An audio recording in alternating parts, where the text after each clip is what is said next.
This episode of the eCoustics podcast on YouTube is brought to you by Sonus Faber, makers of the brand new Omnia wireless loudspeaker system, which is available now from Sonus Faber dealers across the globe.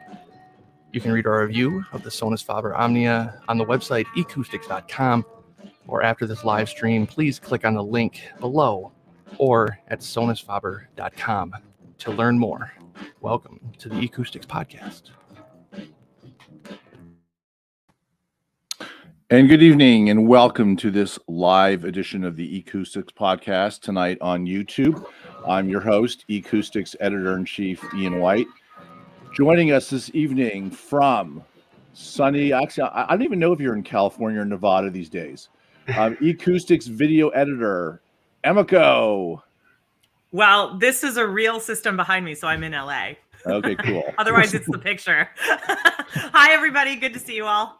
Also joining us this evening from sunny Southern California is eCoustics CEO and publisher, Brian Mitchell. Good evening, Brian. Hello, everyone. Nice to be here, of course. And it is sunny in California. So. Don't want to hear it. Just don't want to hear it, man. Me either. Yeah. Also joining us this evening, where he is behind the glass, where he is all the time for us, eCoustics podcast editor, Mitchapalooza Anderson. Good evening, Mitch.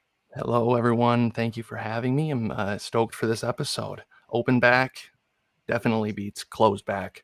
Whoa. Already started. Oh, Emiko, you were already introduced. Yes.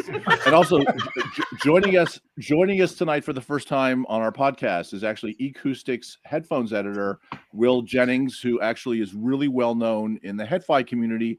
And over the last 6 months has created more really top-notch headphone material than pretty much any other mainstream hi-fi publication. And we're very honored to have him as part of our staff.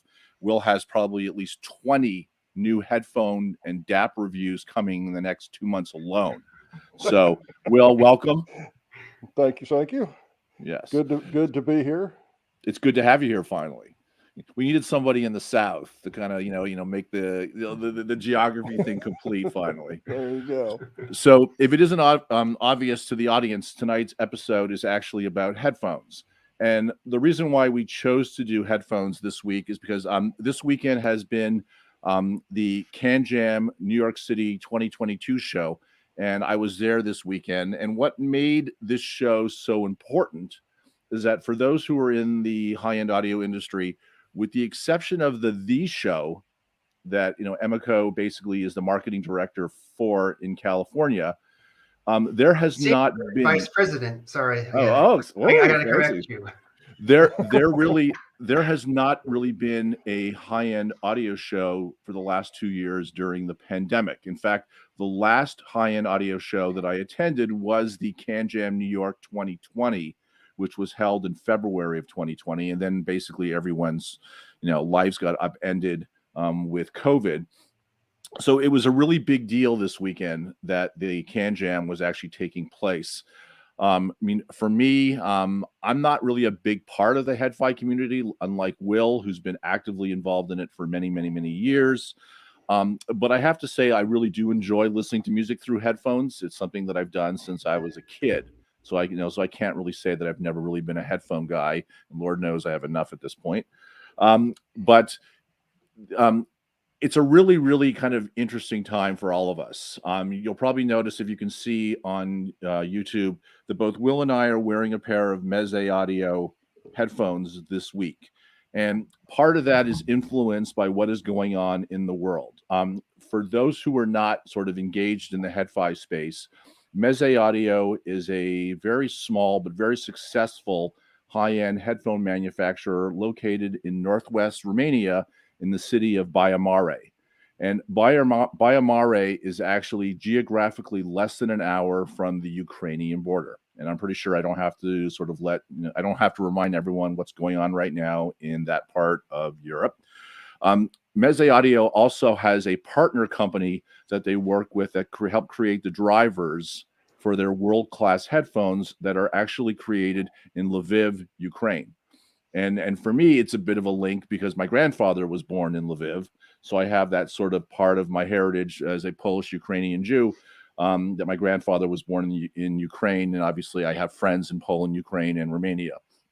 So Will and I are actually wearing these tonight in solidarity with our friends at Meze Audio, who I actually saw yesterday. They actually made it, believe it or not, from Ukraine and Romania to the show in New York. And, it was just really fascinating.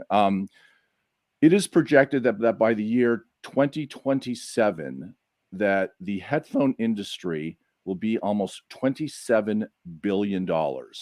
And that's on an annual basis. And the vast majority of that will be in the wireless category. But there exists a rather growing and important slice of the pie that is the luxury headphone market.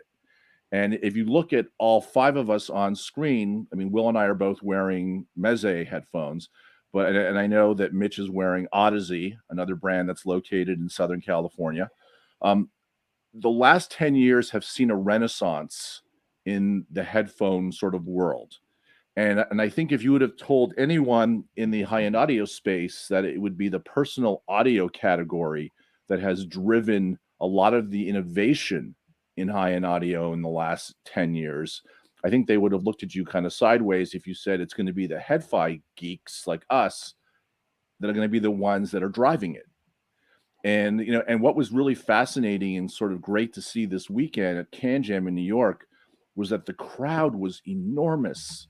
I know that, Jude Mansilla and Ethan Napoleon, Jude is the guy who started Headphone, and Ethan has pretty much driven the whole CanJam global experience. They have not had a show for 2 years. And, these were two guys that built up CanJam Global. They had shows in Singapore, London, SoCal, New York. And I'm also tonight announcing, by the way, there is a new CanJam show in the United States that is launching in Chicago in June of this year. So it's not connected in any way with Expona. It's its own CanJam Chicago. And, these guys want to get these shows back up and running because it has been 2 years. They're also doing 2 shows, I believe, in mainland China. So, the luxury headphone space has become very, very big business. And one of the things that I found interesting this weekend, I think it had more to do with the logistics of companies getting from Asia to the US because of COVID rules. A number of the big players that usually come to these CanJam shows from Asia did not make it, which made the show a little smaller. But I would say at one point yesterday in this one ballroom in Midtown Manhattan, there had to be over 1,000 people in this one room listening to high-end audio headphones and DACs and headphone amplifiers. And considering all the craziness that's going on right now in the world, that was very encouraging to see. And I guess, Will, my first question for you would be this. Based on what's going on right now with Russia and Ukraine and the fact that all the sanctions and the swift removal is going into effect basically tonight, how do you think this is going to affect the luxury headphone market? Because I know there are companies that make products in Russia. There are a lot of Russians who buy high-end audio headphones. And there's a lot of companies now in Eastern Europe who manufacture high-end audio headphone-related products, both headphone amplifiers, DACs, and headphones. How you think this is going to sort of impact everything? Oh, I don't think there's any sort of to it. I think you're going to see a big impact almost immediately, because what you have to keep in mind is that most of these high-end products are just about bespoke products. Nobody is keeping a lot of inventory of these in stock. So when you start talking about any kind of cut in the supply chain, I think you're going to see a reaction almost immediately in the market. We're looking at things like Kennerton's products that are made in Russia that probably will have an importation ban effective immediately. If they're not here, they're probably not coming in. The flow of headphones, like you talked about, from Meze and from Verum, both of which are right there on the Ukrainian border or in Ukraine. Whether they could get out remains to be seen. Likewise, I know a lot of U.S. companies sell an awful lot of high-end headphones in Russia. And whether they can get there and whether they can get their money back out is going to become really problematic really quick. So I think, companies that we don't necessarily think about, even like Apos with their Caspian, this is a headphone made by Kennerton, branded by Apos. Once the stock they have on hand runs out, chances are that's the end of that model. Unless this resolves much more quickly than it appears to be at the moment, I think you're going to see pretty big changes pretty quickly. Now, actually, Will, for our audience who don't know you, because we all know you, but I mean, can you just sort of give us a quick rundown, how you got involved in the Headphi space, how you got involved actually as a reviewer in both Headphi Sure. and eCoustics, and also part 3 would be, why do you think the headphone space has evolved in the way that it has? Because really, like, we're talking about like $500, $700, $1,000, $2,000, $3,000 headphones that did not exist as products like 5-10 years ago.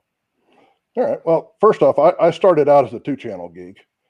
I was always, growing up, I always had music of some form, whether it was Walkman, boombox, while other kids were saving up for a car, I was saving up for Mark Levinson amplifiers. Okay. Well, that's an honest truth there. I spent my summer camp money buying my first stereo system, where everybody else my age was buying a car. What I got into is, as I got a little bit older and I had children and other responsibilities and things, and the price tag of high-end audio kept increasing exponentially, it became one of those where it was a matter of scaling back, and I could have the same quality of listen in a headphone set without the expense that I had in, a set of Magnapan 3.7s and a pair of Mark Levinson amps and Bryston preamps and all the things that I had been enjoying up to that point, and still retire at some point and pay for kids' education and all those things in the process. So that's really how I got started into the Headphi line of things, or into the headphone business. Was, okay, I've got to find some way to continue to enjoy what I enjoy at the same level without continuing to spend at the same level. And at that point, it was harder to do. And, when I got into that community, there was a lot of really positive stuff going on at that point, because the gear was pretty mixed bag. There was some really good stuff out there. There was a lot of garbage out there. What year are we talking, Will? Mid 90s. Okay. Mid 90s in that era, and looking at, some of the gear was good, some of it wasn't, and the community by and large talked back and forth about, hey, you ought to try these, no, skip that, and I think for an awful lot of us, that's how we got into it. It was a matter of, it was looking at being more pragmatic about our spending.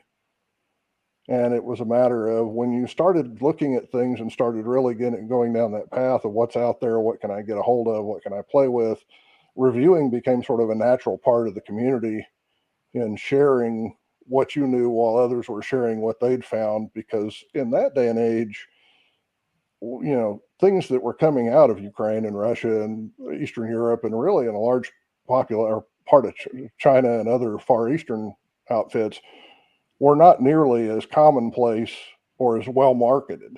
So there was an awful lot of stuff that you found out by word of mouth rather than by the larger advertisements. So were you then? I think it's. I appreciate you sharing that, because that's the first time I've heard it.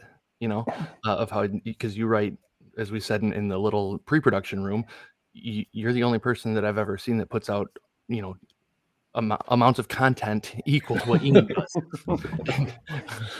You have no idea how true that is. It's wild. But what I'm, and correct me if I'm wrong, but what I'm hearing you say is that when you started into the headphone space, your journey to that began with essentially comparing the headphones that you were trying out to the 2-channel systems, the very the very high-end 2-channel systems, right? So that was a direct comparison. Like, how do I get that experience right here. Yeah, as much as it's possible. I think Right, all, right. yeah. So I think all of us know that there are some differences in what you're going to get with a headphone versus what you're going to get with a room system. But I think, we ran into a time period when in the 80s, when I started out, there were basically a handful of headphones that were fairly good. You had the K240 in the AKG line. You had some of the early Sennheisers. Bayer was starting into their lines in the 90s, so you started to see some of those come in that were pretty good. But the high-end space really didn't exist prior to the HD 800. There were a few sort of bespoke products floating around, but really it's exploded since that point in the mid 90s. And I think prior to that, there was kind of this general consensus that it couldn't be done. And that's a Sennheiser product, the HD 800. Yes. Yeah. What? Yeah. Yeah, that's the Yep. Sennheiser was the one that sort of broke the price barrier with the HD 800 and said, okay, we can build a headphone that's really that good, and it's what started this climb. If you look at the 1,000, 2,000, 3,000 that Ian mentioned a minute ago, and that really started with the HD 800s. Is that prior to that, everything was kind of level set at somewhere around $300-400 at the top mark. And then from there, and that was pretty much, if I remember correctly, Bose had pretty much owned the headphone space for years in their starting with their noise canceling. They didn't have a lot of competition for a long time. Is that true, or am I misremembering the Bose dominance of headphones? I think there were a lot of them out there, but I don't think I would say Bose was ever dominant in the market. Okay. I think they're two different markets in a lot of respects. I don't think the people who were looking at the audiophile market were ever really in love with the Bose headphones. I think they were ubiquitous. I think in a lot of ways they were kind of the Sony of the market at the time, and that they had a lot of product out there at several levels, and they were a recognized name. So a lot of people went, oh yeah, get the Bose. But I don't think the people who were really sitting down doing a lot of comparisons were nearly as heavily into those. Right. So there were kind of two bifurcations of the market. There was Bose, and then Beats that soon followed and just really exploded in the fashion element of the headphone space. And right. Go ahead. Yeah, I was gonna say, well, yeah, absolutely. Beats early on were a fashion statement, and I think it took them about 3 or 4 generations for the audio to catch up with the fashion statement. There are some good models in their lineup now. There are still a few that are debatable in there too, but there are some models that are starting to be legitimate contenders in their price brackets. But early on, Beats was very much a fashion statement. It had very little to do with audio, and they've grown up. No, I have a question for all of you. So one of the things that I find so interesting about the CanJam shows and the Headphone community in general, I mean, on the negative side, it's like 95% male. And I think the shows, it's actually yesterday walking around the show, if you look at the pictures that Brian and I posted yesterday on Instagram, you are hard. I mean, there were female audiophiles in New York yesterday at the show. But I mean, if I would have pulled 100 people out of the room randomly, I would have been lucky to get 1 or 2 women in that group. And I'm wondering, just all of you, I mean, Will, you've been in the headphone space longer than anybody in this group. Do you think that one of the negatives about the headphone community is the fact that it has always been like very heavily tilted towards almost men only, which I think has, kept, female audiophiles and female headphone people sort of out of the space, which is a huge mistake. And do you think that the headphone community has become a little too cliquish in the fact that it's sort of like, if you're not part of the cool club, you're really not, a high-end audio headphone person. And, and it's just like, I just noticed, like yesterday, just walking around the show, it's like the prices of headphones have become almost in some ways, I don't want to say ridiculous, but I mean, when you go from booth to booth to booth at a headphone show, and yesterday, I wouldn't say I saw a lot of new innovation. I've gone to enough CanJams over the last, 7-8 years that I can honestly say yesterday did not have a lot of innovation. But the prices on products were like ridiculous. And it's not that some of these products aren't really good. I mean, they are. But how big really is the market for 5,000? I mean, Hi-Fi Man has like $6,000-$7,000 a pair. Like the Susvara is like a $6,000 headphone. Oh, keep going. Hit the Shangri-La while you're at it. Right. So there's 40. There's five figure. There are 5-figure headphones now. Yeah. And I think both of what you just asked are loaded questions. Is the market cliquish? Absolutely. You have all kinds of cliques in there that are everything from the cable believers to this brand is better than that brand to, you don't have this, so you can't possibly be right. It's very factioned, and in large measure, it stays polite until somebody says the wrong buzzword, and then everything goes to crap. But yes, is it cliquish? Absolutely. There's no doubt about it. And I've been told I was wrong. I've lost how many times on various articles, and that I didn't test certain things with certain other things, and therefore I didn't do it right. And everybody has an idea of how it ought to be done. And if yours varies from theirs, you're very much on the outs with a lot of them. So as far as the clicks goes, yes. As far as the price tags, are they ridiculous? I would argue no. When you look at a $5,000 headphone, and we were talking about the LCD5 earlier, one of the best in the world right now, and certainly one of the most expensive as well. Compare what it would take to get that level of fidelity out of a 2-channel system, and then tell me again how $5,000 is ridiculous. When you're looking at the room conditioning alone costing more than that, and you haven't put the first piece of gear in yet, I think it still provides a very real experience at a price level that's much more attainable than a lot of 2-channel gear, even when you look at it and say, wow, I could buy a car for the same price as this headphone setup. So to that question, I think, yes, it's cliquish, but no, ridiculous is probably a little bit of a strong word. Is it fair to say that, and I want everyone's opinion on this, do you think that the audience for luxury high-end audio headphones and headphone setups is basically different because of the fact you have a new generation of listeners who really either A, don't have the space necessarily in their homes for a huge 2-channel setup, or B, people prefer listening to music via headphones, and they'd rather invest the money in a high-end rig that they feel sort of delivers more value to them. It's something they can set up on their desk, they can set up next to their bed, they can take it on the road with them.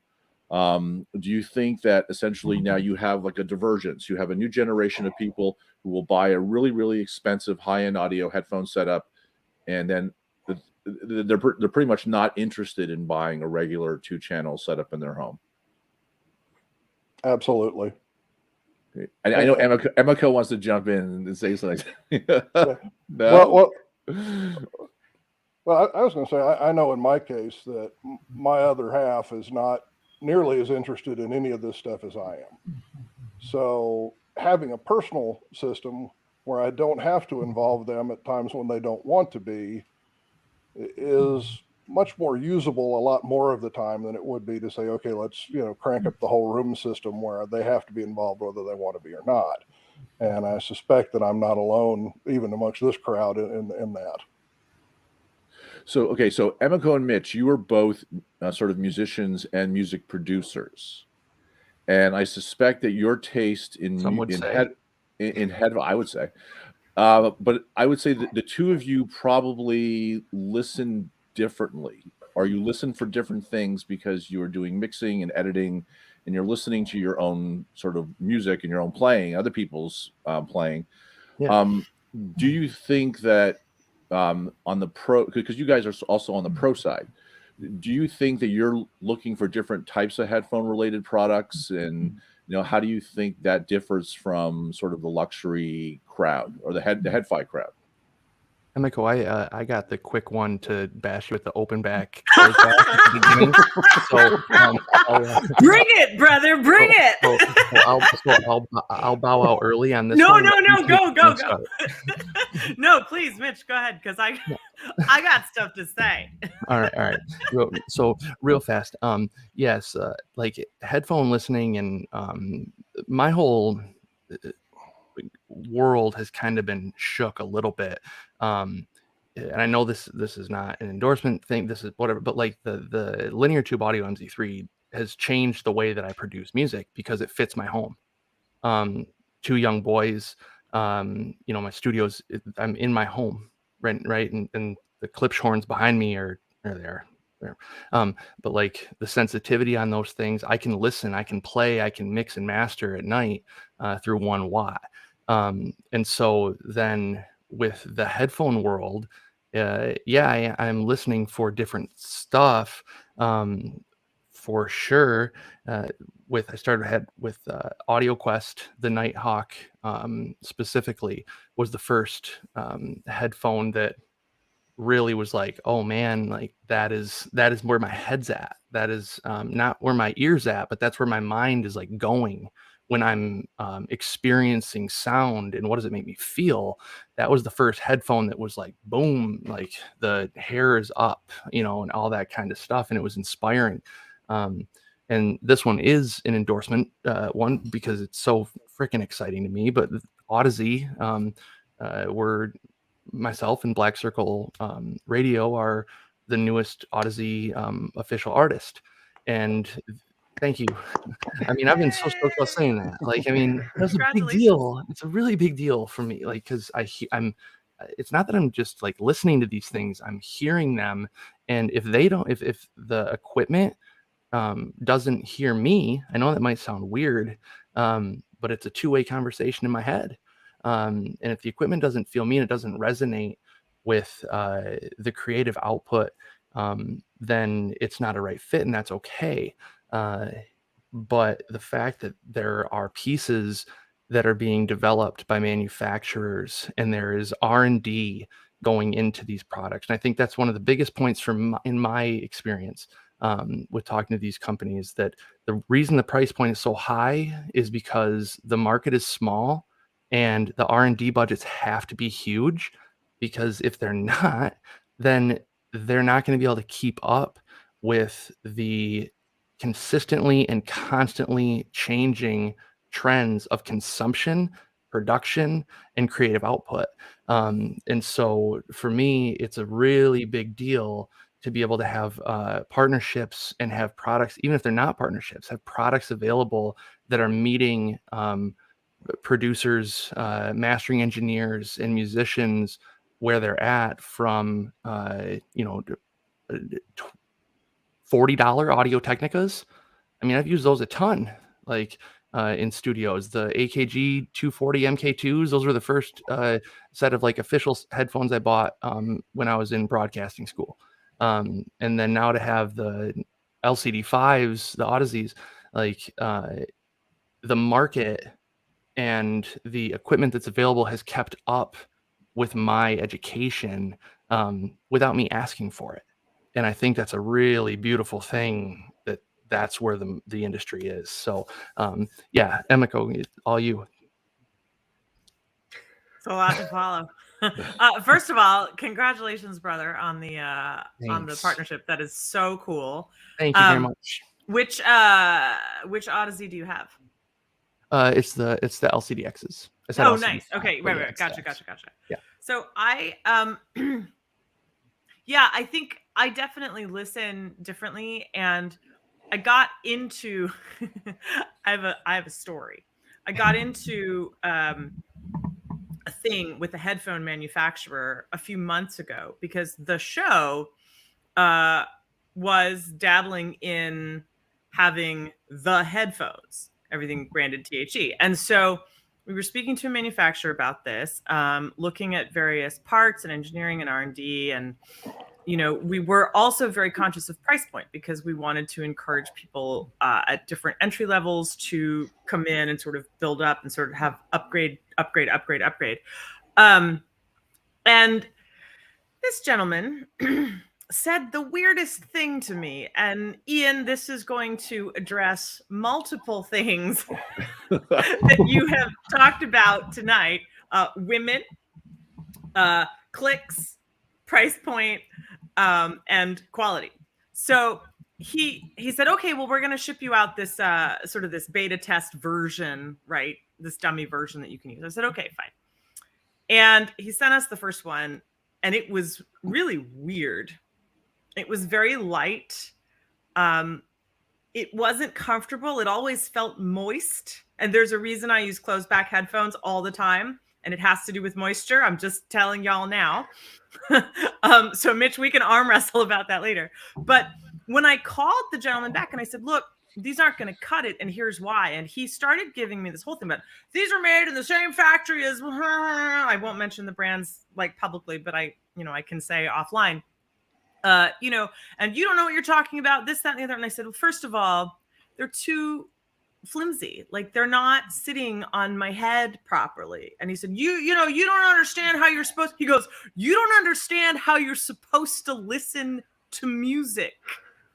Ouch. Ooh. And at that moment in time, What? I got this really great superpower where I got through the phone and Grabbed his grabbed heart. him by the neck. And I said, now you listen here. And then, so he said to me, he goes, wouldn't you prefer smaller headphones? Because I know women like smaller headphones that don't grip the sides of their head so firmly because it gives them headaches because, women are different. Oy. And I was like, Oh. yeah, thank you for your time. I think our business arrangement is now closed out, but great knowing you. Awesome. So anyway, it turns out, we didn't get the headphones from that guy. Needless to say. Congratulations. Thank You you. don't say. Yeah. Near Wise. miss, unreal. But I still have some of the little beta versions of them lying around the house. And what I did during the time that I was testing them out was I had to get a pair of Blue Mix-Fi's, which were the 2018 Emmy award-winning headphones made by Blue. I had studio headphones, right? I had Sony MDR, I don't know what 7506s or 7504s or whatever, just because those are standard in every studio. And then these, which are my Sennheisers, which I swear by. And I've had these for years because the inside's starting to go and it's all gross and crusty and whatever. But these are my babies and I love them. And they're closed back and I don't care who knows it because they sound awesome. And what I realized was part of the thing about headphones is it's such a deeply personal experience because they're on your person, right? It's one thing, speakers, amps, tubes, solid state, cables matter. No, they don't. Whatever. Fine. Everybody throw mustard and tomato at each other's. I don't care. But these go on your person. And that's a really different thing because now you're not just talking about things like sweet spot and soundstage and listening fatigue and all of these different things. You're now talking about fit. You're talking about shape. You're talking about how it interacts with your upper body in harmony as you're sitting, moving, whatever you may be doing, right? And when you travel, how do they pack up? So I think, like, for me, there are very specific things that I look for. And that's why when Mitch was like, open back or death, I was like, whoa, bro, check it. Here's the deal. And Mitch is right. Like, closed back for recording, for tracking, without question, right? 100% hands down. I personally, I've heard a lot of great open back headphones and I have nothing against them, but my personal preference is they're just closed back works for me the way that I like to consume music. It as Mitch said, they hear me the way that I hear them. And so that's the thing that that's the thing that works for me. Can I comment on that real quick? Pardon? Can I comment on that real fast about the open back thing? Of course. So one of the reasons, like, I had the hugest moment that felt like it was split personality, not split personality, but like, I'm open with my mental health stuff, like bipolar, with my bipolar superpower. But when I first got the first week I got these, it was a huge shift that happened where it felt like going into a manic state that gets brought on by the bipolar, and the reason that happened was because, and these are open back, was that I was mastering an Archivol track. Hello, Archivol, eCoustics theme music creator. But I was mastering a track, and I was home by myself, and Hollis, our 2-year-old, was sleeping, and I was upstairs in the studio. I heard what I was mastering that I was intimately involved in right on my face, and then I also heard him wake up downstairs. And so it was these two worlds colliding at the exact same time, of being a young father of a 2-year-old, and then also mastering a track that hours and hours and hours have gone into, that I was also intimately involved with. And so that open back experience kind of allows me in my way to live how I need to live. And so, yeah, like Emiko, we were saying, like it's an intimate choice, I think. Yeah. When it comes down to what you're using on your head. Yeah, I mean, so our head engineer uses a pair of biodynamic open backs that he swears by. And this is how he checks references on when we send mixes out and things. And he'll put on studio headphones, and then he'll put on the biodynamics. And one day, I don't know, we were elsewhere. These were in a backpack somewhere else. And I said, I need headphones. And he handed me the biodynamics, and I put them on. And there's nothing wrong with biodynamics. So please understand, when I say this, it's not a slam, but my personal experience was they felt gross on my person.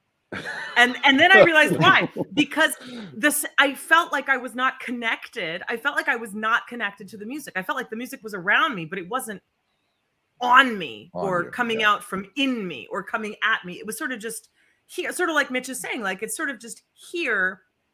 And for me, headphones and those moments when I'm in headphones are very much meant to be insular, isolated, focused. It's just me and whatever I'm doing, and everybody else can go away as far as I'm concerned. That's why I have them on, because I don't want to talk to anybody else. And so, but what I did notice was, as I tried more open back headphones, they do feel, does anybody else have this? I think it's because of the airflow thing. Like they do feel moist. I also find they're heavier. They're weird. I don't know how to explain it. They feel kind of like when like fake suede touches your skin. It's like, ooh, it's that kind of a thing. Do you know what I'm talking about? What? Yes. I said you need to get better pads. There are some that are perforated lambskin and things like that don't feel like gross vinyl. So it's fixable. That may be fixable, but I've also had the same kind of, I think it's the airflow thing that I just don't like, because every time I put these old, I mean, super old, these are almost vintage Sennheisers at this point on, I'm like, that's just so nice. So that's just my personal take. Well, speaking of Sennheiser, so one of the things that's actually interesting about, so we haven't really got into wireless yet, and I'm going to use this opportunity to do that, because wireless headphones have become the biggest segment in headphones, both sort of in-ear and obviously on-ear. And so for those who are in the headphi space, the name Axel Grell is well known. If you're into Sennheiser, Axel Grell was the engineer who designed, well, what was it? Everything from the HD, basically starting with the HD 600 through the 820. Okay. Basically, all of their audiophile line was his handiwork. So basically, some of the most successful headphones of the last decade, pretty much, in terms of like the high-end consumer space. So Axel Grell was actually at CanJam yesterday, and I had the opportunity to actually interview him last summer for a new company that he has launched, actually called, it's gonna be hard to see, but it's called Grell Audio. And so I'll have a review of his brand new true wireless earbuds later this week on the website. All I'm going to say is, if you like the Sennheiser sound, these are really interesting in-ear wireless headphones. The man's engineering prowess is proudly on display with these. And I think the only thing that will not make these the category leader is the fact that they are a small company and pretty much like a startup. And, he doesn't have obviously the marketing name, the marketing cachet or budget yet to kind of make this brand explode. But I can tell you, if you were interested in the true wireless ANC earbud space, these are really good. And I'm not a big ANC wireless earbud person. I run actually with wired IEMs from Campfire Audio, and I sort of like, because I tend to run in the rain here on the Jersey Shore at 5 a.m, and I need something that's connected to my phone that way, and it just what works better for me. But I think, Will, what I find fascinating going to like the headphone shows, first of all, there's very little in regard to wireless at CanJam. It's all like wired headphones. But I mean, the wireless headphone space is going to be a $20 billion category. And those who are sort of aware of how large or how small the high-end audio space is, the high-end audio industry will never be a $20 billion a year industry. It's never going to happen. And to have that many headphones go out the door is remarkable to me, because essentially what you're saying is that almost a quarter of the people in the world who were buying the high-end phones, like the top Apple phones and the best Android phones and Samsung phones, they're all essentially buying wireless headphones or IEMs to go with them.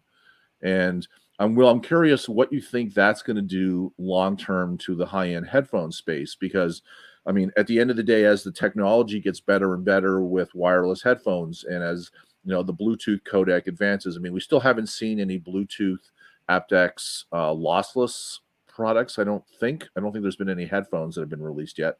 But I'm curious if you think that the wireless game is going to put a lot of pressure on the high-end audio headphone space. Not in the short run. I think eventually, yes. In the short run, no. I think the wireless industry right now is huge, but it's a convenience industry. It is not an audio quality issue. I think most people who are fairly serious about fidelity try out both and go back to the wired version because it's just not there yet. Will it get there? Sure. Is it going to be, any time in the next year or two? Probably not. And one of the things I would point out is, regardless of which codec it is and things like that, connectivity is probably more important than the absolute audio quality that you're talking about. And when you can't walk by your microwave in your house without causing it to cut out and blow up and lose your, your music, I think it still has some work to do. And I think, the same is going to go for studios and places like that, where you get a lot of electrical signal and a lot of things mixing with it, where having that constant connection and not having it cut out and be annoying to you because you just lost 2 seconds in the middle of something, until that is dealt with, I don't think the rest of it's that big an issue. And right now it's not dealt with yet. So to me, that's the holdup. I have a question, a follow-up to that, Ian, if that's okay. Go for it. In regards to the into movies and streaming, so Brian actually gave me a set of Sony wireless headphones that are noise canceling, and that's the first pair I've ever had like that, and so totally different experience. But watching and experiencing like a streaming film from any era, truthfully, is drastically different from a wireless noise canceling experience to an Odyssey or AudioQuest experience.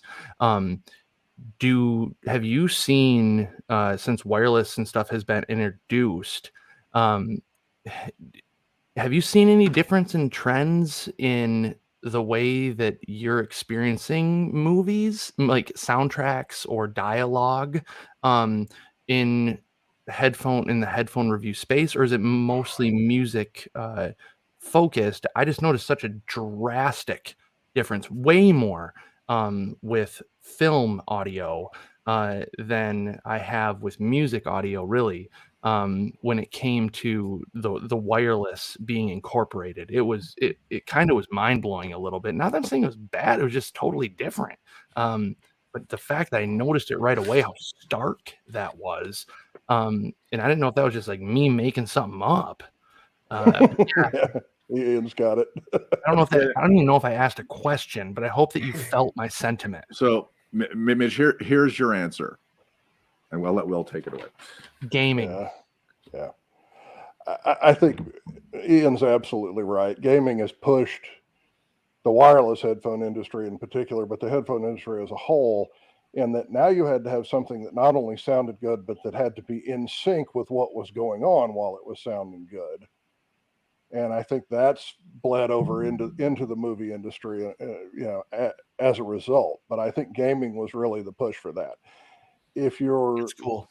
playing first-person shooters and you don't hear the footsteps behind you until after you've been shot, it doesn't help a whole lot. You're not making it to a championship. Yeah, I was going to say. So I think really Ian, hit that one on the nose. That the gaming industry really is what pushed the low latency wireless, and with it starting to show up more and more and more and being better and better, quite frankly. It is. It's pretty phenomenal. It's pretty amazing. Yeah. And to your point, if you're now partnered with Odyssey, I highly recommend try out the Penrose and the Mobius if you haven't already. The Mobius. As I say, the Mobius with its spatial audio, where you turn your head and things start coming at you from different directions as a result, is pretty amazing if you haven't had a chance to play with it yet. But yeah, as I say, I think gaming fed that. Yeah, he's got one hand up. I've got a Penrose around here somewhere in the back here. But those are the kind of things that really did feed into the market. I think the downside to what you were talking about, though, with ANC is that right now I think there's an awful lot of ANC that is being mismarketed. I think you see these ads where they have the baby crying and the guy puts on his headphones and just blissfully ignores it. And it's one of those, I hate to break it to you, they don't work that way. And you're going to be really sadly disappointed when you buy these and find out you can still hear the baby crying through them. So that there is a limit to what ANC can do as far as taking out those sounds that you don't want in the background. And right now, unfortunately, that's largely being mismarketed. Well, wasn't ANC really created for the business traveler? Oh, absolutely. The first use of ANC, and the thing Bose did for years, was talk about how much it could reduce jet engine noise or railroad noise, or, it was always in that context. And because of the way ANC works, it works much better on droning noises, because the wavelength or the cancellation wave that has to reach your ear has to come in within a certain time limit or as compared to the original signal. And I want to say it's either 1/2 or 1/3 the overall wavelength. So as the wavelengths get longer, it's easier to do. As the wavelengths get shorter, pitch goes up, and it's much harder to effectively cancel that out because you have a much smaller window to do it in. And ANC is automatic noise cancellation, correct? Active noise cancellation. Active. Okay. Thank you. Active noise cancellation. The idea is fairly straightforward. It's that when you bring in two signals in opposite phase, when they reach the ear effectively, they cancel. So if you can take the original signal, flip it, invert the phase, and then send both, you effectively strip it out of what you're listening to. So the way most ANC works is there's a microphone on the outside of the headphone that picks up the ambient noise. It flips that signal so that you have the same signal in opposite phase and sends it along with the audio to the driver. That way you're getting the outside noise that's the positive version of the signal. You're getting the created version that's the inverted version of the signal. And when they reach the ear, they cancel out. That works as long as they get there at exactly the same time. The longer it takes to process that signal and get the flipped version into your ear, the less of it cancels out and the more artifact you hear instead. The other thing also I noticed going to CanJams over the years is that, I mean, obviously the headphone amplifier and dongle DAC, side of it has become huge. I mean, you have so many companies now who make dongle DACs. I mean, AudioQuest, I don't think AudioQuest were the first. I feel like it's a misnomer that AudioQuest created the dongle DAC. I think there were other companies overseas that had created dongle DACs before AudioQuest. But I mean, Gordon Rankin did such a good job, and AudioQuest did a great job on the marketing side. That the original Dragonfly, got a lot of coverage, and then they've had the blue and the red, and now the cobalt, and then all these other brands have jumped into it. And just for clarification, real quick, cobalt is the blue. It was black. Oh, right, red, black. That's black right. And cobalt. Right, yeah. Right. Exactly. You're right. But one of the things, though, that I've also noticed in the Headphone community is that the accessories market and the way, like in some ways, at first it bothered me because I felt like it was the high-end audio community's mishugas with $500 power cords. Emiko's laughing because I always use Yiddish when I speak, but it's like the high-end audio community obviously has its obsession with really expensive cables and $500 power cables and more and power line conditioners, and like the Headphone community has jumped into that with an even crazier amount of sort of enthusiasm and a certain degree of snake oil sort of mentality. And it's like when you go to the high Headphone shows, there are companies that have like headphone cables for every single headphone on the market, which I think is bizarre. And then they have essentially, because there's different. Well, actually, this is a big thing. What is the deal with there being like 19 different types of connectors on headphones and headphone amplifiers at this point? I want to know that answer too.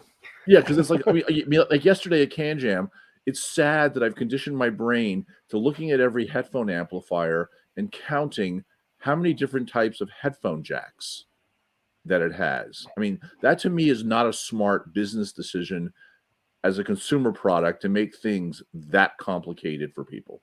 Oh, absolutely agree. But the problem you have is that realistically, there are two types of output. You have a balanced differential output and you have a single-ended output.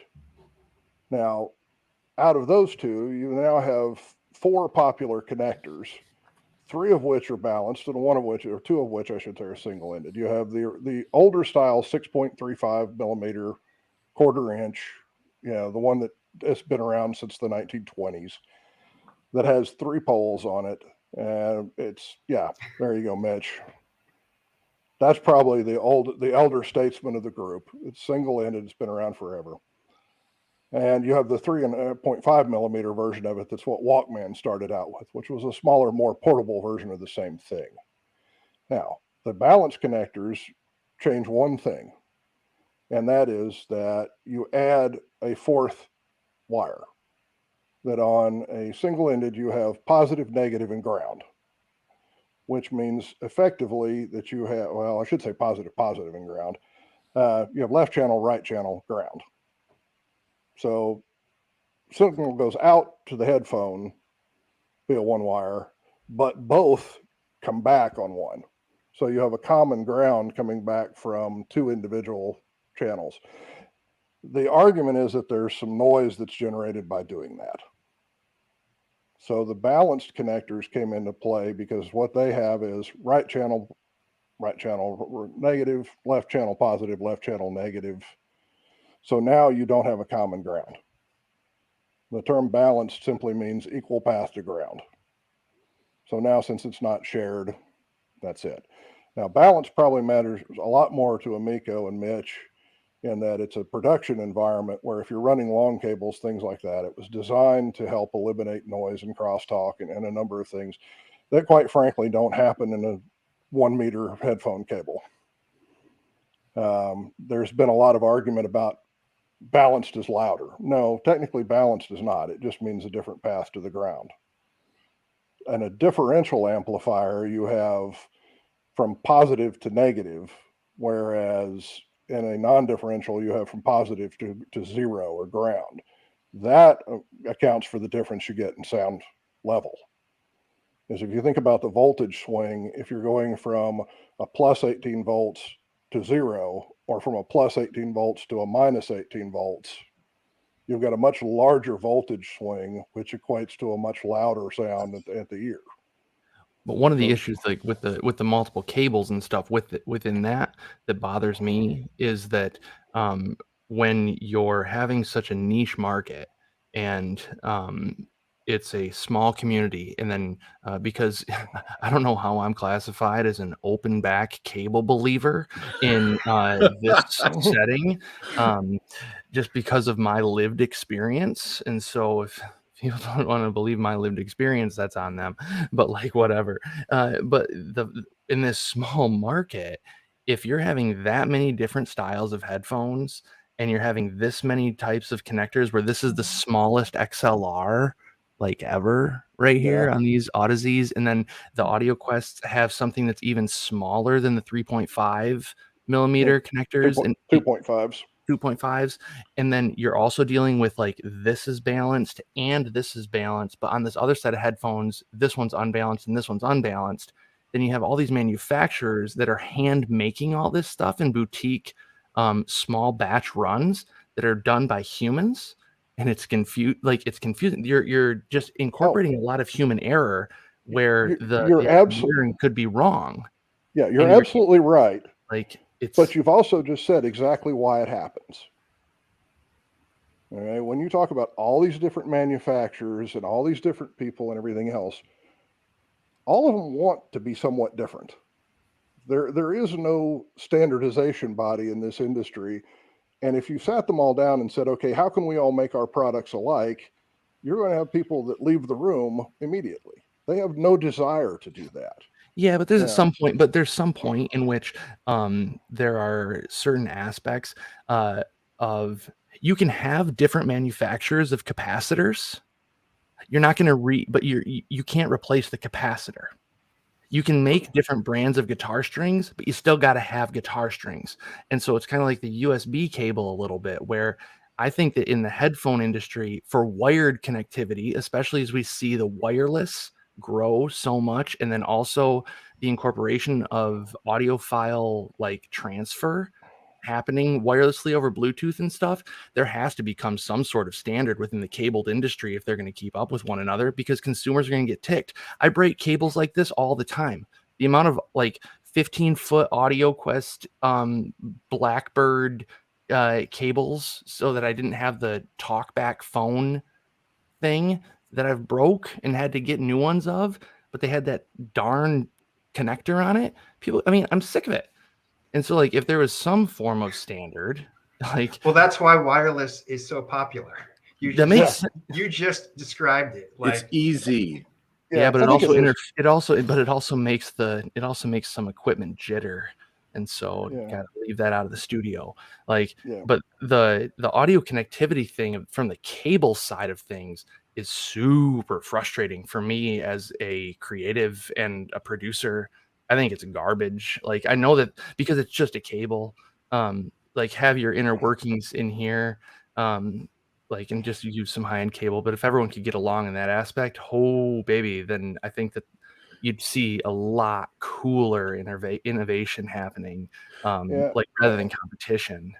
And in fairness, I think some of the innovations or some of the differences that we've seen, whether it's innovation or not, to Mitch's point, I think remains to be. But some of it has been, when we saw early on, Hi-Fi Man started out with basically a screw-on connector that was somewhat fragile and things like that. And they've evolved first to a 2.5 millimeter and then to a 3.5 millimeter at the ears. And in each of those moves, it was designed to make the connection less fragile and more durable. And I can certainly see the logic behind that. Same thing with the 4.4 millimeter and the balance connections. Very commonly, you see three styles of balance. They're 2.5, 4.4, and XLR. XLR is not very portable. It's big. It's clunky. It's a pro audio studio connector. It's not something you see on portable devices. The 2.5 actually came out first. But the problem is when you have a jack that's that small and the housing outside the jack is as big as it typically is, it puts an awful lot of leverage in one spot inside the device, where if you bump that thing, you just broke the connector off the board. So Sony actually was the big proponent of the 4.4 millimeter that was a larger connector, put less leverage on a single spot on the PCB inside the DAB, and was more likely to survive portable use. So again, I think there has been some logic behind some of those moves. So some of it is coalescing. We're seeing AAK is now putting 4.4 millimeter jacks in their DAPs. Most of the other big players are starting to, we've seen that the new FiOS, the new Shanlings, the new Kayans, the new, the 4.4 is taking over there. Will we ever see a single standard? Probably not. Will we see it coalesce into 2 or 3? I think probably so. I would hope so, because it would take partnership to do so. And so I think that some people some brands within this industry are already leaning so hard into partnering with one another. Like, then just come to terms on the cable and call it a day. Like, I mean, that's kind of how I feel about it anyways, but I know I'm speaking from a niche perspective. It is, but I do think that I am frustrated with that, by the way, though, that I can't use those 15 foot 3 meter, 15 foot 5 meter cables from AudioQuest, like with these Odysseys, because in the studio I can't use a 3 foot cable, and I hate running headphone extenders, because the connector at that 1/4 inch end is garbage. Like, those are always garbage. So that type of stuff I think could help the headphone industry if there was just a little bit of partnership on the cable. See, okay, so it's funny. So yesterday at CanJam, the headphone amplifier that I liked the most, more just in terms of how easy it was to use, was the Rupert Neve headphone amplifier that they had on display. I know that. I know the name. I know it's popular in the pro world. But yesterday I had a chance to try their brand new sort of, I think it's called the Fedel. Oh my God, I'm going to pronounce it wrong. It was either the Fidelici or the. It was. There's a picture on Instagram that Brian put up that I sent him. It's a very expensive component. It's a $5,000 desktop preamp headphone amplifier DAC. And as soon as they started talking to me about MQA and DSD, my eyes started to glaze over a little bit. But the front panel was basically, Mitch, it was like 2 connection types. It was either like a single, I don't know if it was 4.4, but it was one single end and there was one balance. I think the one balance was like an XLR. It was very easy to use. Okay, it was very easy to use. And I actually tried the Alex Rosin new planar magnetic headphones that they had at the show with this particular amplifier. It was spectacular. Awesome. I was a little surprised by the lack of power in the amplifier. One of the things also that I noticed that I don't think people don't know about sort of the head-fi space. So a lot of companies now love in their marketing to say, our headphone amplifier puts out 4.5 watts of output, for your headphones. And, the Rupert Neve people were very sort of succinct. They were like, our amp only puts out like maybe 1.5 watts. And I'm sure people would look at that and say, $5,000 only puts out 1.5 watts. Will, isn't 1.5 watts of power for a lot of headphones more than sufficient?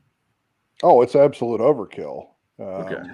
When you start doing the math and you look at something that has a sensitivity of somewhere around 100 dB per milliwatt, you just don't need that. Yeah, right. You'll burst your eardrums before you reach anywhere near 1.5 watts. I will say that's.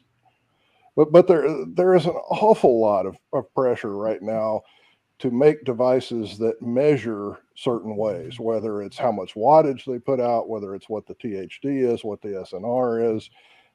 And honestly, I think a lot of the same people, when you look at it and say, oh, that can't be any good because it doesn't have the SNR that this does. Okay, one, there's no consensus as to signal to noise ratio. I'm sorry. Thank you.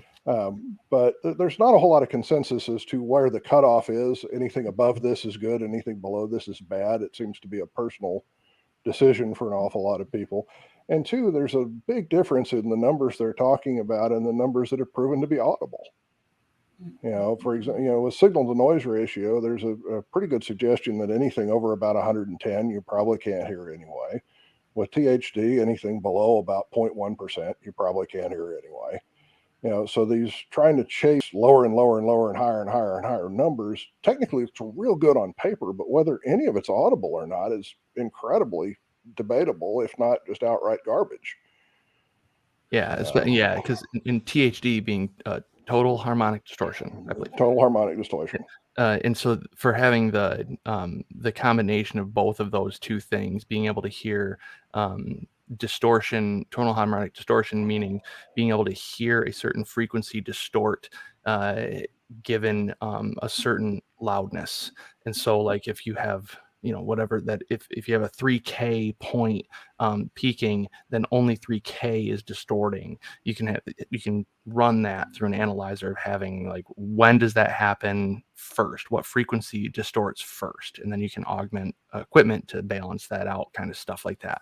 But then balancing the total harmonic distortion and the signal to noise ratio, and then being like, hey, we're going to push this. It's the lowest. It's the lowest. It's the lowest. It's the lowest.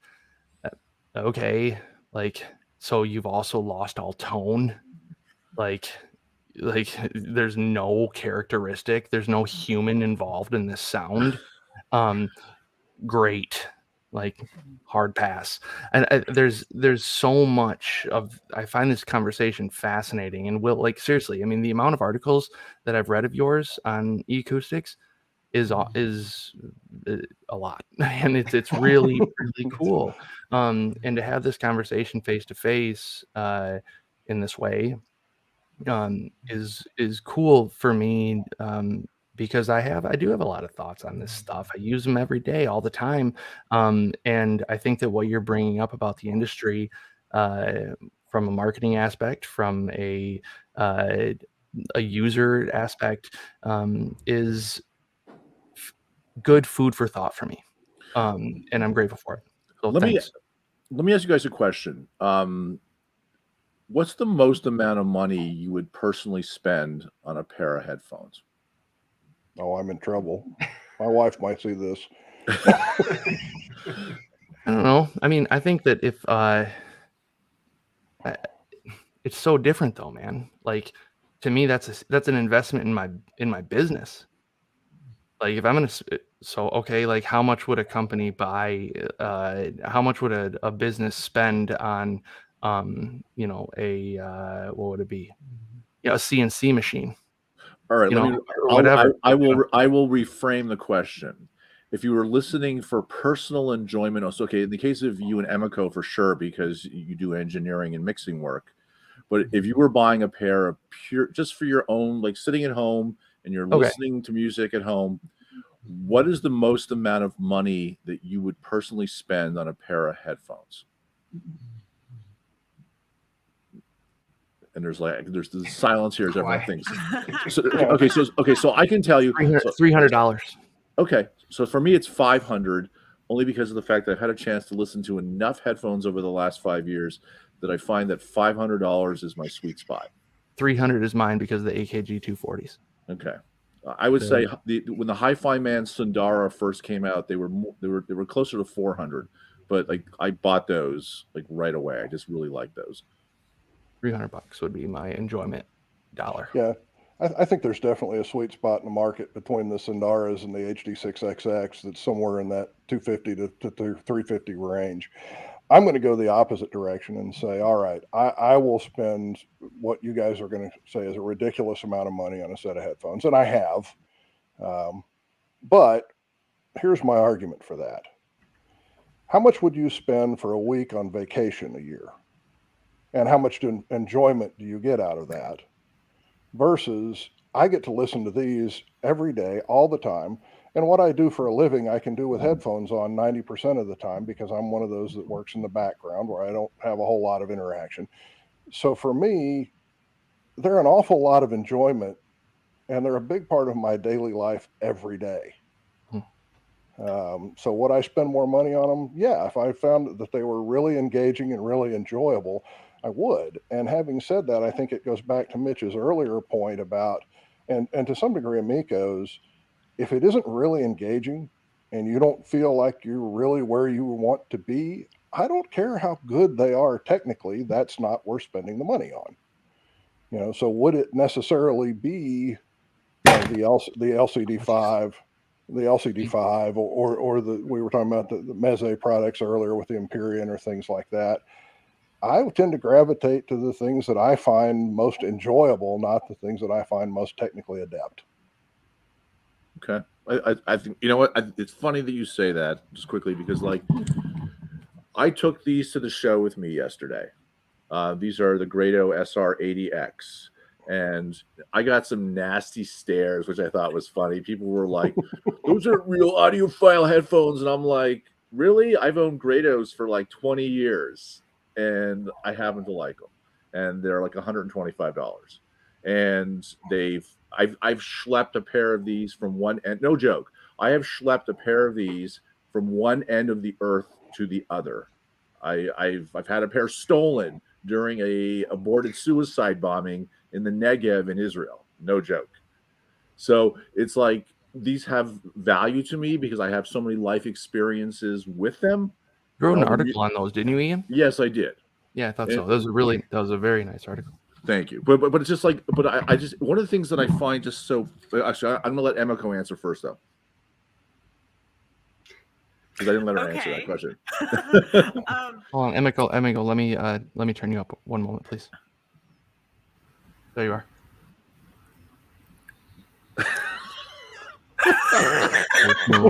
That's such a jerk move.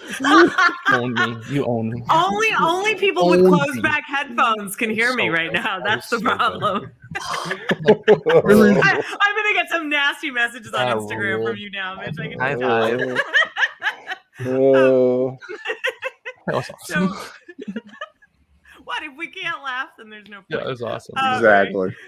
So I just want to say this. I will answer the question, but I do want to chime in here. Is everybody here either married or partnered up? I'm asking for a very particular reason, not to be weird or anything. Just okay. Yes. So here's maybe that's weird, but whatever. So check this out. I'm sitting here listening to Will and Mitch and Ian and watching Brian's brain circuitry just going the whole time. And I'm listening to the three of you speak about adapters, connectors, cables, this, that, and the other, right? All things that are very, very important in our industry. But it's the same conversation that I hear in the music industry, not on the pro side, but in the music industry, between artists and their stylists and the photographers, artists and their designers, stylists and the designers, costume houses. Why would you spend $5,000 on that bag? Well, that's just that's not like organic cotton. Well, that's upcycled. Well, that's satin. Well, that's sateen. Well, well, why do you need 500 pairs of black boots? Well, but they're all the same. No, they're not. Right? Well, of course I'm going to spend $5,000 on a handbag because if you break it down to the cost per wear per day, it's 35.5 cents, ladies and gentlemen, or whatever. So my point is, this is something that I just want to say this. Part of the reason, and I know this from being a former marketing director and now VP, is like part of the reason that a lot of companies don't want to work together on stuff is actually because this is free market capitalism at its best. It allows people to feel unique and individual. And I'm going to express myself with this type of cable or that type of adapter or this type of whatever it is. Okay, I mean, cool. If that's your thing, that's awesome. All of your money's green is the bottom line. So that being said, I will give the most female answer there is, but the truest answer. I would spend as much money on headphones if it made me happy. And if it gave me the experience that I was looking for, I would spend the same amount on headphones that I would spend on a handbag, a pair of shoes, a keyboard, a bottle of wine, whatever. Because if it's for my life and it's for my enjoyment and it's something that I'm going to either use every day, or if it's something that I'm just going to use on special occasions, which would be weird to have like dress headphones, like formal headphones. I don't know. Maybe that's a thing. bar mitzvah headphones. Yeah, there you go. Or better bar mitzvah than bris. There's some diamond. The noise That's really funny. Yeah, there's some diamond encrusted ones out there if you want to get really fancy. Oh yeah. Well, like I'll tell you, I just discovered this company called Planet Beyond that makes IEMs that are like IEM. Yeah, they're. Well, I'm not gonna say whether they're good or bad because I have not yet issued my public opinion on them. But what they have is this cool jewelry. So like I can get like angel wings or lightning bolts or feathers or whatever that, and they're interchangeable. And yes, they come in purple. So my point is, would I spend the money on something that I think is A, enjoyable to me, B, is high quality, and C, expresses who I am, and also gives me a sense of comfort? Then absolutely. And I don't think that has a price point for me. Lord knows my handbags don't have a price point for me. So why would I mean, look at my system. That doesn't have a price point for me. So, but I would say, I would agree with Will and say, and probably with Mitch and with Ian and say, there's probably a sweet spot, but also I wouldn't buy it simply on the basis of whatever marketing jargon they're putting out there, because that's not what I'm ascribing to. I'm ascribing to the experience and that connectivity that I feel with it. So sorry, I don't have a dollar amount. Okay, no, your answer actually is really good. I mean, and that's what a lot of, I guess, head-fi people will say to you at the shows. It's like, like, right. So, and it's like yesterday, just walking around. See, that's the one funny thing, by the way, Mitch, about the head-fi community, is that you'll go to a show and everyone shows up wearing backpacks. And what's funny is that in those backpacks are like every pair of high-end headphones that they own. And they come to the shows and they go from manufacturer's table to manufacturer's table, and they bring their own headphones with their own cables to listen to every product at the show. Oh, don't forget the source gear and the tracks too. Right, exactly. There's a DAP in there with all the stuff right. They Yes, want to listen to. everyone has their preferred brand of DAP. And actually, yesterday, Qobuz was the lead sponsor. We should mention that Qobuz was the lead sponsor at CanJam New York 2022. David Solomon was in New York. It was so good to see him after 2 years. David is the nicest dude in the world. But it's something. I've been to CanJams in Southern California, New York, Long Island, Atlanta, and DC. And it's the one constant is that you see like these young guys walk in with the backpacks and they have like an audio store on their back. They have Sennheisers and Odysseys. That's awesome. And Meze. I love that. And you know what? Like that's one thing you could never do at a traditional hi-fi show. You're not walking in. Just think about it. Could you imagine walking into imagine walking into a Macintosh Sonus Faber room and saying, "Here's my name CD player. I want to connect it to your system and see how it sounds." Yeah, I do. I am that person. I'm gonna have wheelie carts at the show this year. Mark my words. Anybody that wants to bring their stuff, will provide you with wheelie carts to do it. Right. But that's what all the exhibitors. Keep everybody on their toes. It's important. Right. But I think as Emiko's point was really important. The individual nature of this is why people feel very comfortable coming to a Head-Fi show with their gear and their cables and their different types of. I mean, there was a company actually from New Jersey that I met yesterday that I know Will knows.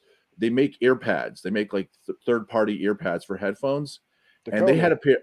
What's the name of the company again? Deconi. Right, Deconi, and they had a pair of custom earpads for Grados. I gave Brian the picture, I think. These things were so large that when I put them on my head, I felt like the headphones were like a foot away from me. But I have to tell you, they were so comfortable, and it changed the sound in such a dramatic way because obviously, room. Yeah, but also, they changed the amount of leakage. Because one of the things with headphones, obviously, even with closed back, is that the sound leaks out of them to a degree, and the earpads have a lot to do with that. And this one company had these amazing. I have to show these to the people at Grado. they had these massive ear pads that you can stick on your Grados that totally changed how they sound. Like, I mean, like unbelievably changed how they sound. And it was just fascinating to me when people would walk up to this guy at the booth and say, do you have the ear pads for the so-and-so Model 6? And it's like a 1-inch round. And the guy went under the table and had them. That's so awesome. And they sell. Will you share that? Will you share that company or whatever on the Instagram or something? Sure. Yeah. I have some good pictures of their stuff. But I'd like to see who's doing earpad stuff, because that's sweet. That's fun. That's awesome. But it's like the individual nature of it, especially when you're buying like a $3,000 pair of headphones. It was just fascinating to me, the fact that people literally came from like Pennsylvania to visit like this one company to see, do you guys have the earpads? But yeah, I guess Emiko's right. For people, it's an individual thing, and they want their headphone the way they want it. And no one is going to dictate to them how they listen, what they listen to, how they look sitting on the subway in New York right now, wearing a pair of headphones. And but what's funny about that, two things. First, once you know how much money is in backpacks at CanJam that just took the New York City subway to get there, it also proves how little even thieves care about this stuff other than the people in the community. Yeah, exactly. That's the first thing. And the second thing is, it's funny that you're absolutely right. I think there is an absolutely personal element to all of this. And yet those cliques still exist that are, if you don't agree with our group, then you're not part of this clique.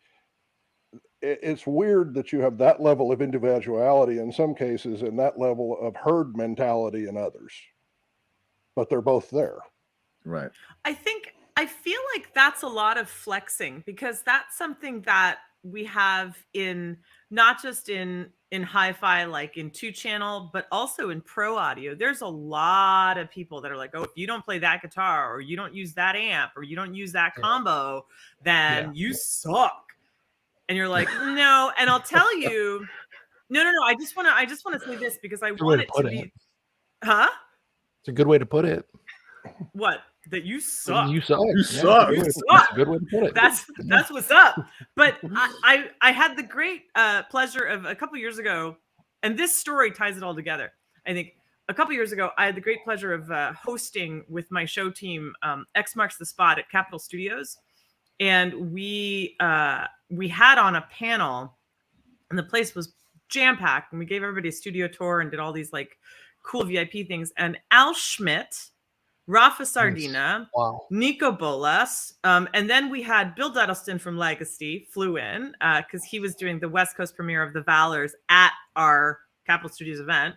Brad Lundy, who was representing ATC Loudspeakers, was there.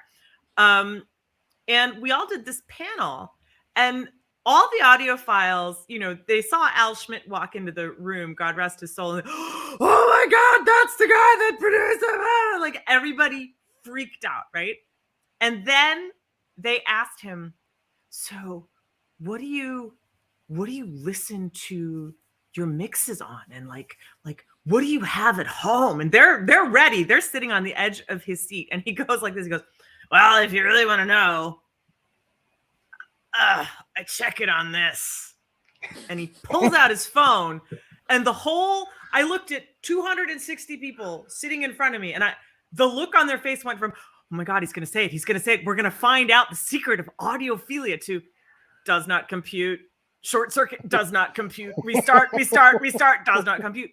And he said, look, he goes, my wife is an audiophile.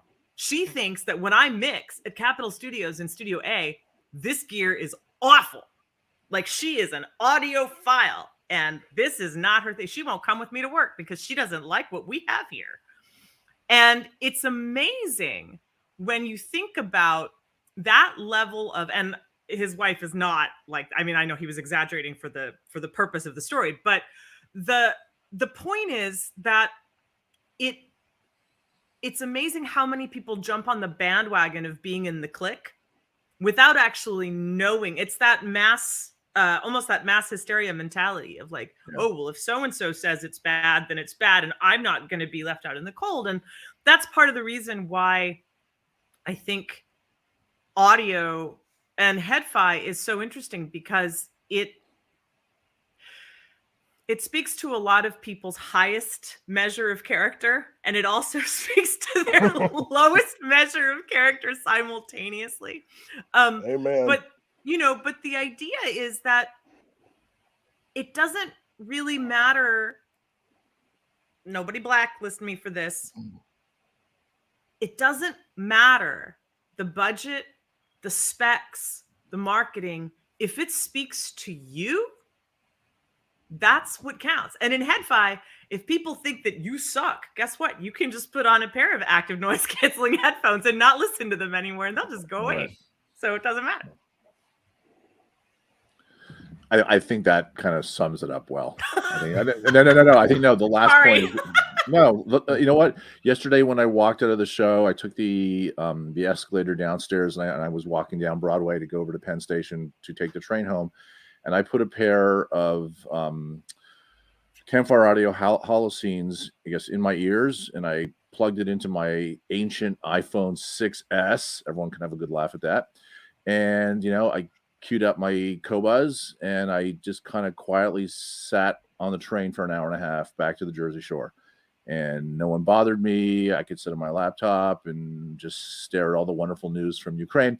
And, but I was able to just to have my experience by myself, no judging, didn't care what anybody else thought. The carrying case for the Holoscene is really bizarre. You can see in our review, they picked a bizarre color scheme for this thing. And I've had a few people sort of walk up to me at Starbucks and be like, "What is that, man?"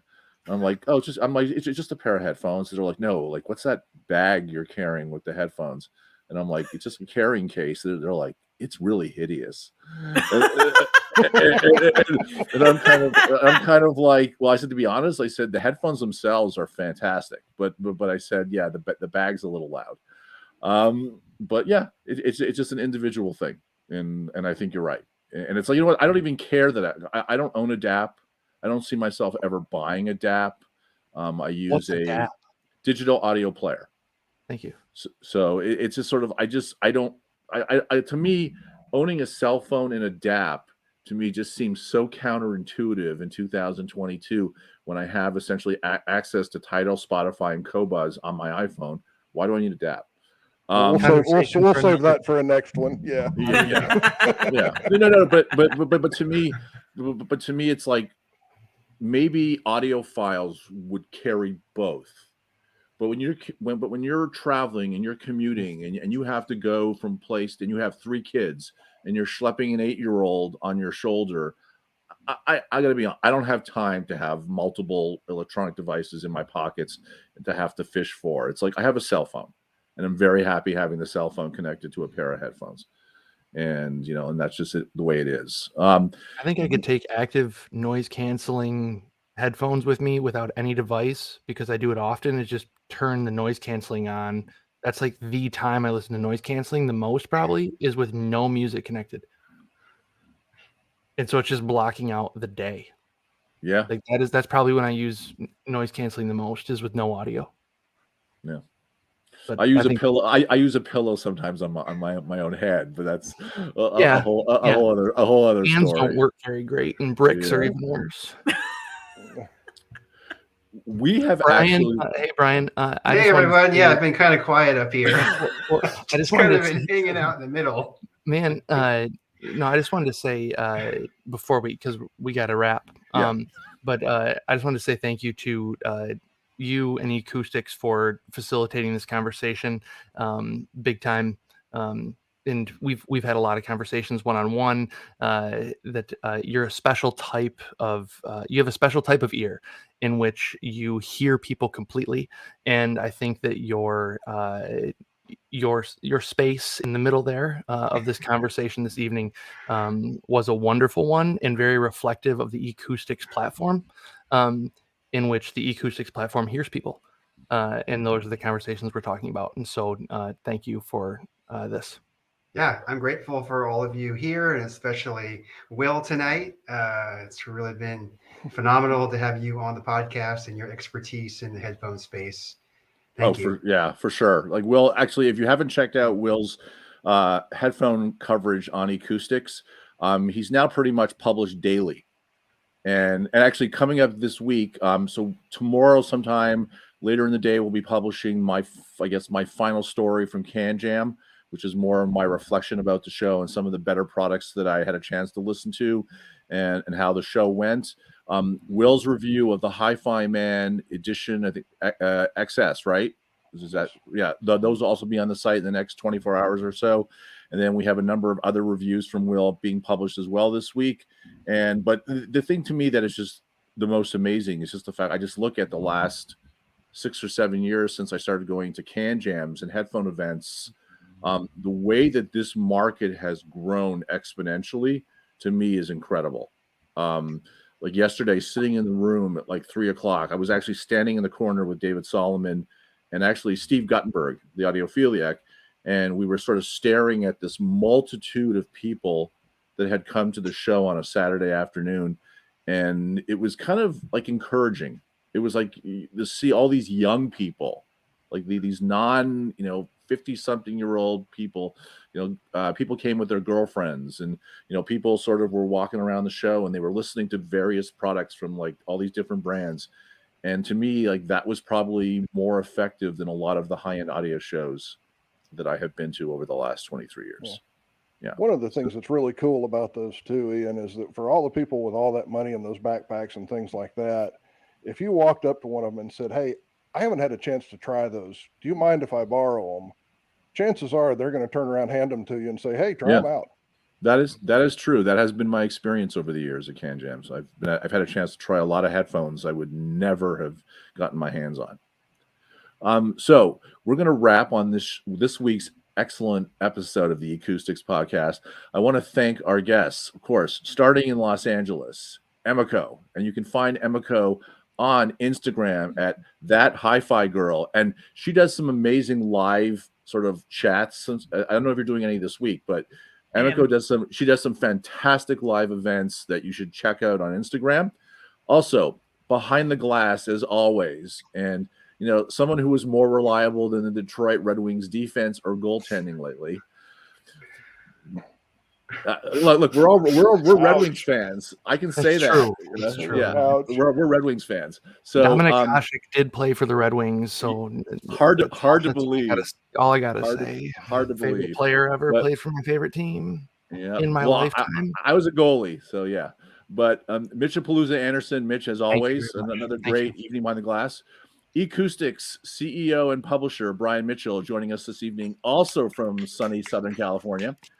Yep, and joining us this evening as well, eCoustics headphone editor, and also I would say personal audio, portable audio editor, Will Jennings. Everyone check out Will's amazing content on our site. One, not programming note, but interesting thing that we might be announcing later this week. With all the things going on in Europe and Ukraine and the war with Russia, Chris Rensman, who owns Analog Restorations, they're the company that make the really, really unique platter mats.